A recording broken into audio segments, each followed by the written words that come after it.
On this episode of Kababayan Today, this Thursday, get to know Carlos Bulosan with an exclusive reading of ALLOS, performed by writer Giovanni Ortega together with Gelo Francisco and Erick Esteban. That's all next on Kababayan Today.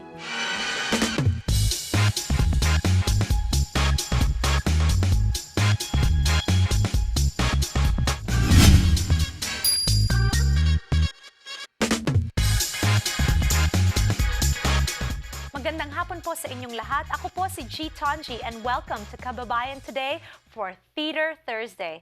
We've got a very special performance in store for all of you mga kababayan. All right, here we go. I present to you ALLOS, the story of Carlos Bulosan, written by Giovanni Ortega. Halika, come and see. On Queen Anne Hill where the wind tastes the same as Binalonan. For over a quarter of a century, people forgot about me. But sometimes they give you back your name. My name is Carlos Bulosan, but you can call me ALLOS. Here is my grave where I was laid to rest on September 11, 1956, and I haven't been able to sleep since then. Let me tell you why. You see, when I first arrived here, the wind slapped my face telling me to go back home. And so did many Americans that I encountered. Hindi pwede. Once you turn your back on your country, it won't be the same, di ba? You may return, but you're no longer from there. Do you know anyone who was born in a different country? Ask them. They'll tell you. Halika, I must tell you a little cuento, a story about a boy who ran away from home. Our land was getting smaller and smaller. And I, my brothers and sister, moved from the farm to Binalonan.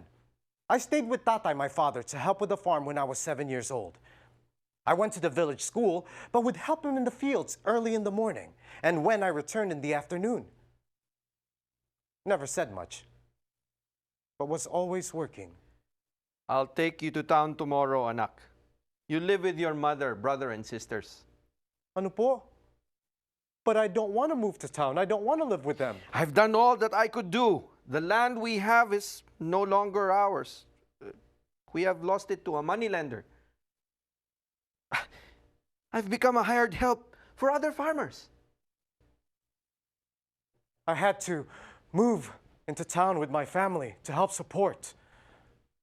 So I lived with Nanay. He delivered his people to safety in another land. It happened a long time ago. You see, Moses was a wise Jewish man whose moral code was obeyed by people for centuries. Yes, ALLOS, there was someone like him in our country. Sino po? His name is Jose Rizal. In fact, before his execution on the eve of December 30, 1896, said these final words. Adiós, patria adorada, región del sol querida, perla del mar de oriente, nuestro perdido Edén. A darte voy, alegre, la triste mustia vida. I have perceived a little light and I believe that it is my duty to show it to my countrymen. I want to be just like Rizal. You can. Soon, Macario left, first to Mindanao, and then he came to the United States. Now, I also had another brother who would end up here, but lead a completely different lifestyle. Amado is the city boy, kite-kite. We called him that because it means someone who is always itchy and couldn't stay put. Ayoko dito. I don't like living, breathing, and eating in a farm. Manong kite-kite, halika na! Come back! Tatay, Amado has left for America, and Macario's been gone for a while now. It's my turn to go. Opo, I will send money every month. Of course I'm old enough. I'm 16, remember? It's only across the ocean. Have you ever seen your father cry? I just turned my head and walked away. America. It was a June day in Seattle. Everything seemed native and promising to me. Tall buildings and valleys next to each other. All right, Pinoys. You're working for me now. I just paid your rent. Get your hats and you follow me. Leave your suitcases here and I'll take care of them until you get back from Alaska. Good fishing, boys. Oh, boss, I brought you 75 strapping lads. All under 25 years old. Strong as a carabao. How much? Oh, $750 each.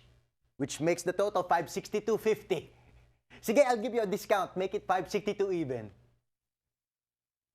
We all worked under this man for a month, and after that was over, he disappeared in the middle of the night.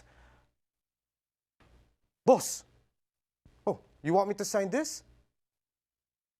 $40 for bedding and luxuries? What luxuries? All we do is work 14-hour days in the fish canneries. There's 15 of us in a room, and the bunkhouses we sleep in at night is unfit for the fish that we catch. What luxuries? Manongs are getting sick because of the ammonia in the machines, and the lighting system is dangerous for our eyes. Something has to change. When I landed in Seattle a second time, all right, boss, deduct the money from the room and board. $13? What am I supposed to do with this? Even $13 will not get you far in the 30s. What happens when you run out of money? You don't eat. And I found out immediately that it is hard for a hungry minority to be living here in the United States. He's right. It's clear we have our differences, but we Filipinos must stick together because many have become suspicious of us. Don't forget the 2 Pinoys found dead last week by Sunnyside. People are afraid that we are out to take away their jobs. Only if we are united can we put our ideas together. Oh, Jose. Create our own union. Our very own labor union. In 1933, we formed the Cannery Workers and Farm Laborers Union, which later became Local 37 of the American Federation of Labor. This is also where I found many of my lifelong friends and allies like Jose. Your boss trusts you because you're a hard worker. Convince him to hire the whole group. Tell him that you can provide him with reliable men to work in the farms. There are so many Pinoy migrant workers scattered all over the country. You know them. Leaders like Milyar and Ganso. We traveled by boxcars and hitchhiked from farms of small towns like Moxie City, prairie towns like Grandview, Sunnyside, Santa Maria, San Luis Obispo, and to bigger areas like Santa Barbara and Stockton. They are afraid, my brother. They are afraid of our mighty fists, my brother. They are afraid of the magnificence of our works, my brother. They are even afraid of our songs of love, my brother. We don't allow brown monkeys here in Klamath Falls. Best you go with us. Where'd you come from? Are you Filipino? Thought so.